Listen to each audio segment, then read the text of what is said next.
So in the tutorials, I'm going to scroll down again, and we're going to do an extrude cut. So this is a new part, and I start my 2D sketch. We'll go with XY plane. And I'm going to draw a box, in this case, that's 1.25 inches long by 0.75 inches tall. So I'll go to my rectangle command,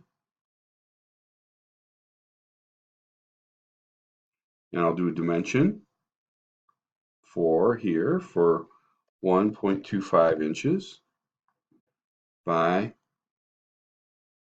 0.75.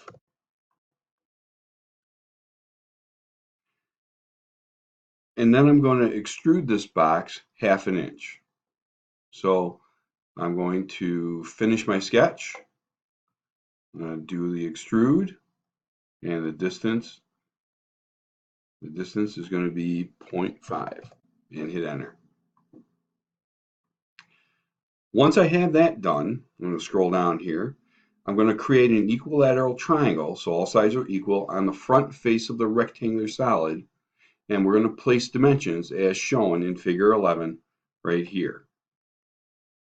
So I'm going to start a 2D sketch, and I'm going to put it right on this face.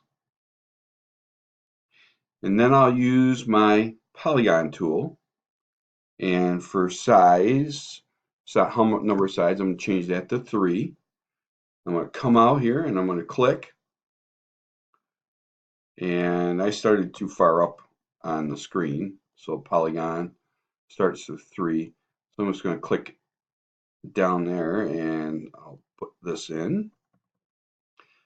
I can use a horizontal constraint to make sure that the thing always stays horizontal.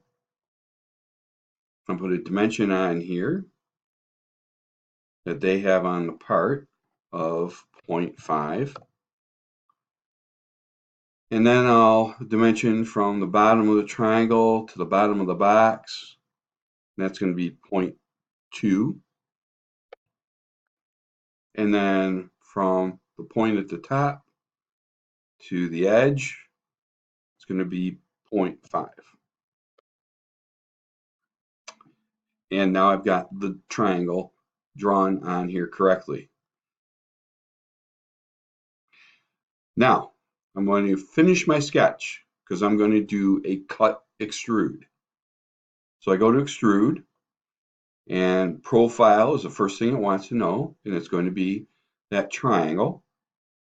And I'm going to do a cut, and I go to these icons right in the middle.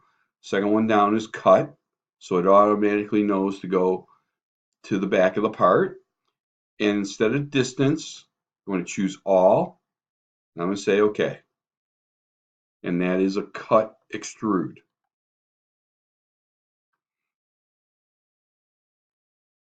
So we'll stop here.